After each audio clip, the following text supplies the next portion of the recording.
hapon sa inyong lahat. Hello, good afternoon. Ang gagwapo at ang pupogi niyo naman ngayon.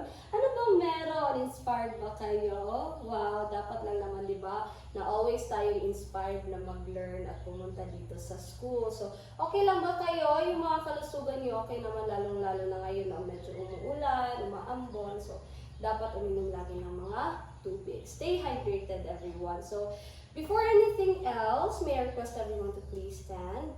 Miss Inocencio, can you lead us in prayer? Amen. Okay, magsiyo po kayong lahat. Maraming salamat, Miss Inocencio. So, pakiayos naman ang inyong mga upuan. Pakisunod yung mga tao na nasa harapan. Pakipulot na rin yung mga basura na nasa sahig at pakitapon sa ating basurahan. Okay, so allow me to check the attendance. Sino ang lumiban? May lumiban ba? Wala. Si Miss Panoga. Bakit daw siya lumiban? May idea ba kayo?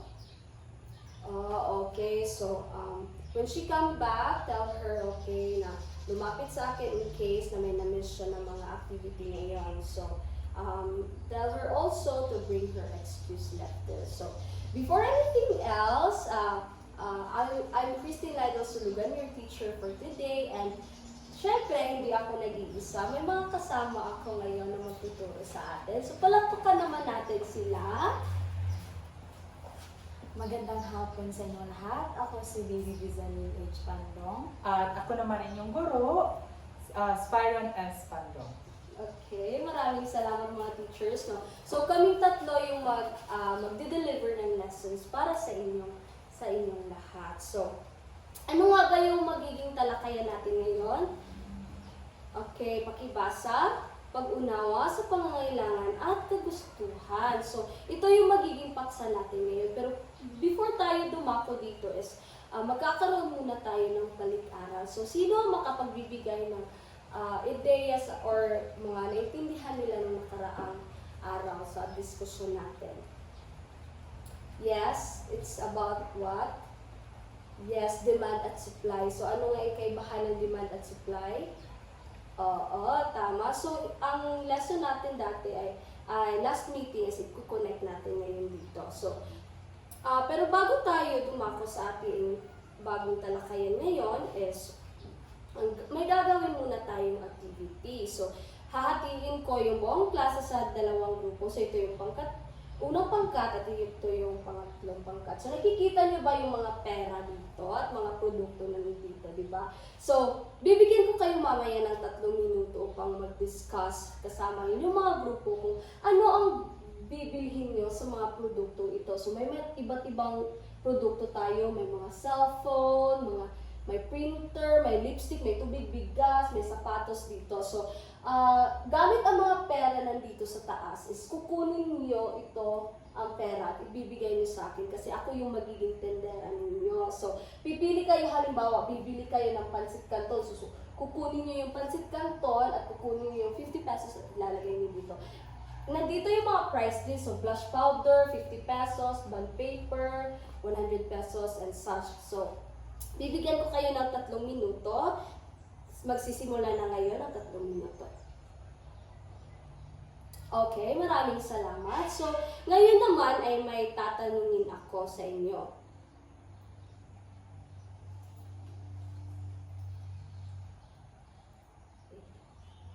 Ano ang inyong mga konsiderasyon bago mo bumili ng mga produkto?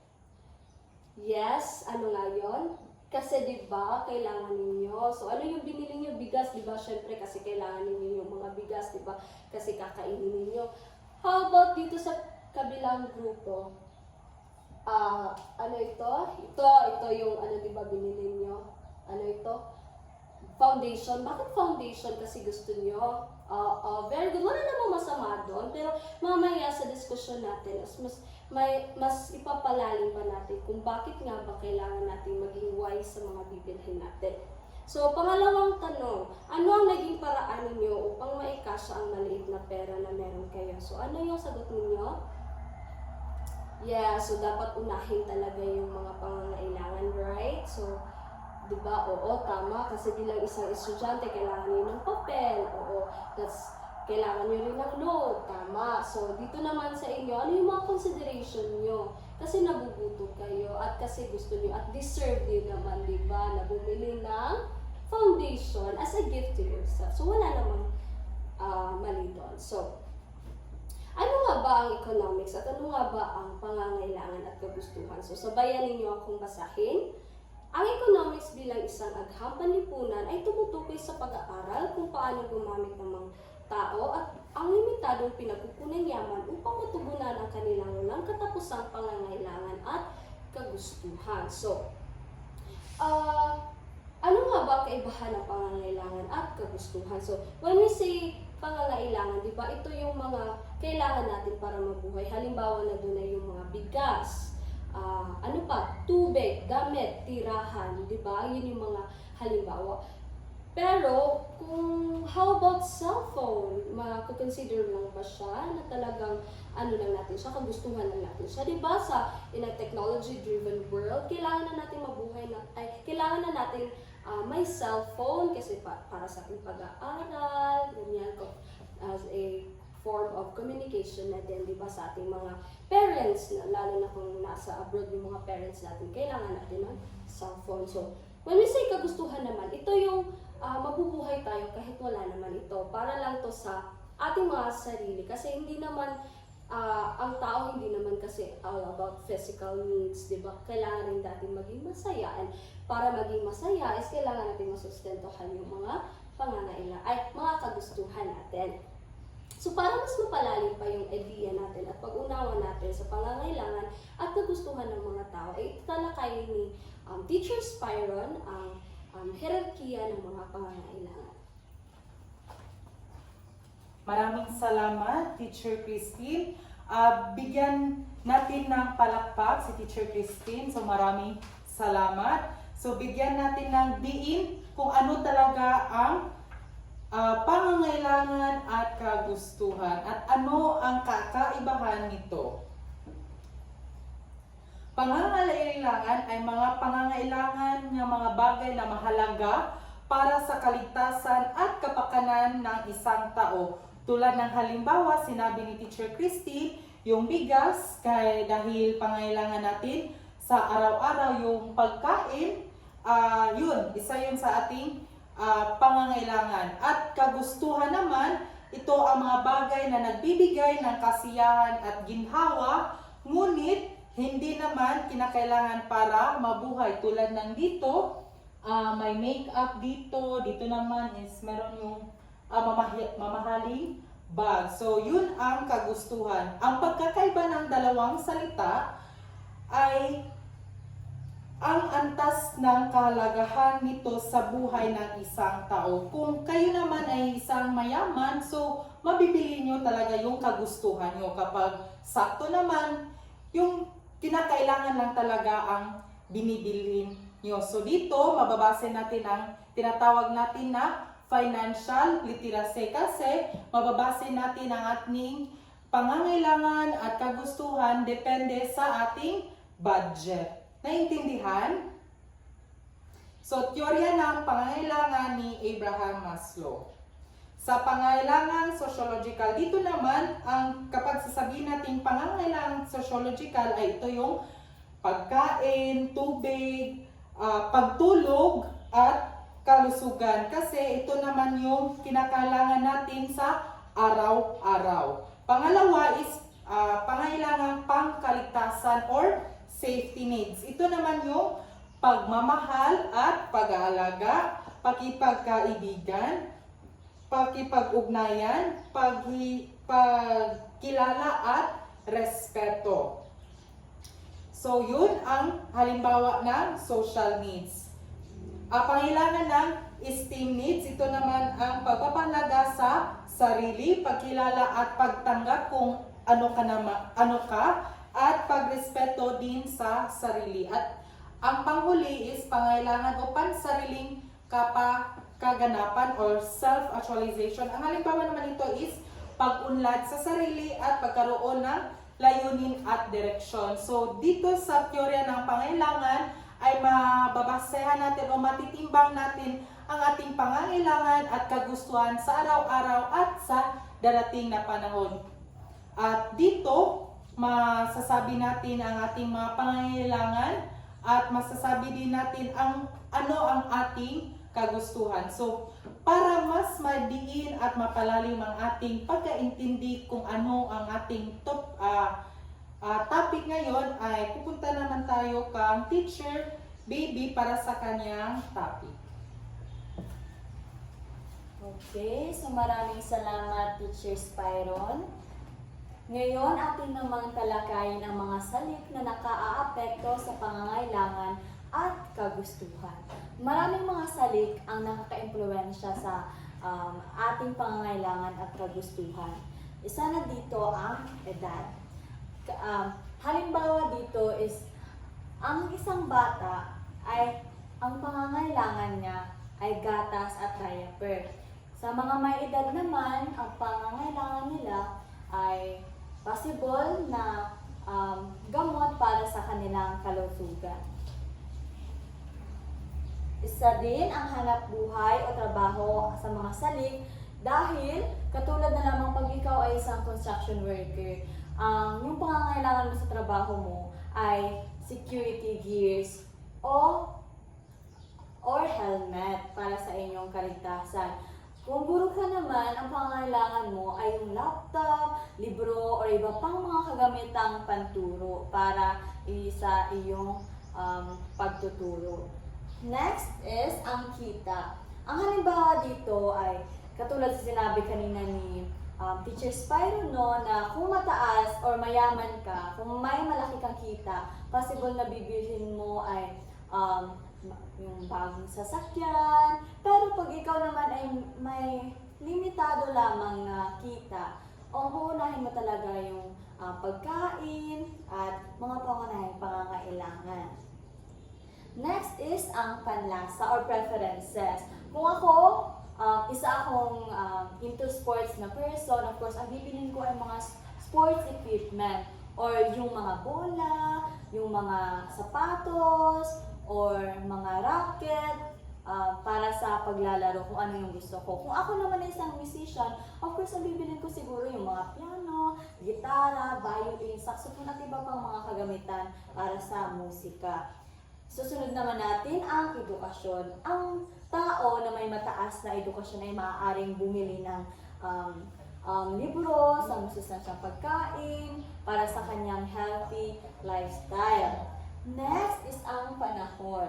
Katulad ngayon, siguro mas maraming bumibili ngayon ng payong kasi panahon na ng tag-ulan. Pag tag-init naman, siguro yung mga sunblock, at tubig, at iba pa. Sunod naman natin ang lugar. Kung ako ay nakatira siguro sa mga bulubundukin, of course, malamig talaga dun kasi higher altitude sila. Ang bibilin ko talaga ay yung mga makapal na damit. Kung ako naman ay nasa city na medyo mainit, ang bibilin ko ay maninipis lamang na damit.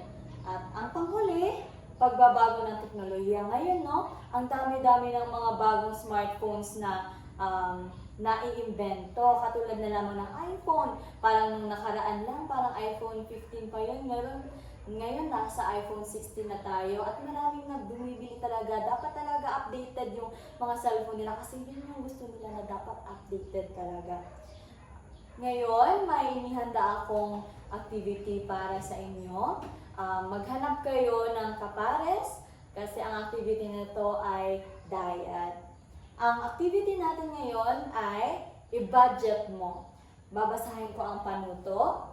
Bilang diet or magkapares na activity, gagawa kayo ng isang buwanang budget plan gamit ang spreadsheet o Excel na may kabuuang halagang 5,000 pesos na ibibigay ng inyong mga magulang. Dapat na isama sa budget ang pangunahing pangangailangan tulad ng pagkain, load, pamasahe, school requirements at savings, kasama ang detalye ng presyo at kabuuang halaga ng bawat isa. Kinakailangan ng partisipasyon at koordinasyon ng bawat isa upang magtagumpay sa pagdidesisyon. So ito ang template na inyong pagbabasihan. bibigyan ko kayo ng 5 minuto upang magawa ang inyong activity. Tapos na ba kayo? Okay, pakipasa sa harap. Ngayon naman, may inihandang takdang aralin sa inyo, si Teacher Christine. Okay, bago ko ibigay sa inyo yung takdang aralin, is magkakaroon muna tayo ng wrap up. Okay, so balikan natin kung titingnan natin kung may natutunan ba talaga kayo sa aming discussion ni Teacher Baby and Teacher Spiral. So ano nga yun? Kung sinabi nating safety needs, di ba ito yung kailangan nating pangkaligtasan, di ba? Kung pupunta tayo ng school, kailangan walang sino man dyan ang babato ng bato sa atin. Kaya kailangan din natin yung safety needs. So, sino ang nagbibigay sa atin ng safety, di ba? May mga bantay-bayan tayo, meron din tayong police, sundalo, di ba? Sa social needs naman, ito yung kailangan natin, kunwari mga kaibigan natin, sabi nga nila, no man is an island. So, kailangan din natin lumabas at makihalubilo sa ating mga friends, sa ating mga colleagues, or sa ating mga parents also. So, when we say physiological needs, this refers to the physical needs. So, kailangan natin ng pagkain, ng Yes, tama, tubig, di ba? Tahanan, gano'n. So, when we say esteem needs, ano naman ito? Miss Panoga, ano nga ito? Yes, tama, ito yung self-confidence natin, yung may aware tayo sa kung ano ang nangyayari sa sarili natin. Now, may idea na ba kayo kung paano may kukonekta yung supply at demand? Diba? So, sa supply at demand, ng mga goods and services natin, so dito binabase kung ano yung kailangan i-provide sa mga tao, ano ang kailangan i-produce sa mga products para ma-supply yung mga needs and mga wants ng mga tao. So, dito na tayo ngayon sa inyong takdang aralin. So, para sa inyong takdang aralin ay gagawa kayo ng talaan. So, iisipin ninyo kung ano yung mga produkto na binili niyo the past few months. So, kunwari bumili kayo ng, ito yung format na susundin niyo na. So, kunwari the past few days is lagi kayong bumibili ng lagi kayong napapabili ng junk food or lagi yung pagbili niyo ng load. So, item, junk food. Ano ba ang junk food? Kagustuhan niyo ba or kailangan niyo ba? Siyempre, kagustuhan niyo lang kasi kunwari gusto niyo yung mga maaalat na food. So, item naman, load. Ano yung load? Need ba or want niyo ba? Need niyo kasi para sa klase, di ba? So, dahilan, ilalagay niyo dito kung anong dahilan kung bakit niyo binili yung mga produkto. So, sa junk food, kasi nagugutom kayo, nakakabusog ba yung junk food? Bahala na kayo, depende sa inyo, depende kung kasi dahilan nyo naman yan. Hindi ko masasabing mali kayo, di ba? So, sa load naman, ano yung dahilan niyo? Bakit bumili kayo ng load? Laging napapadalas yung pabili niyo ng load. Kasi kailangan niyo sa schoolworks ninyo, of course. So, bibigyan ko kayo ng 2 araw para i-complete ang task na ito at ipapasa niyo sa susunod na meeting. So, may questions ba? May questions? So, kung wala naman, hanggang dun lang nagtatapos yung leksyon natin ngayon at sana may natutunan kayo na hindi sa lahat ng panahon na kung may pera tayo ay bibili lang tayo ng bibili ng mga gusto lang natin at iisipin din natin na kailangan mo talaga itong bilhin kasi kailangan din natin i-consider yung mga iba pa nating needs, hindi puro yung physiological needs lang, hindi rin puro yung social needs lang, kailangan din natin yung safety needs natin, di ba? So, it's a matter of balance in life na kailangan natin i-maintain para mabuhay tayo na maayos sa ekonomiya, considering na limited na yung mga resources natin. So, any more questions? So, without any ado, tatawagin ko si Miss Byron at si Miss Baby. Ay, si Mr. Byron at Miss Baby para magpasalamat sa inyo. Maraming salamat sa inyong pakikinig. At sa muling aming discussion ay makikita tayo sa susunod na araw. Maraming salamat. Maraming salamat. Eh, hirap pa. Ha?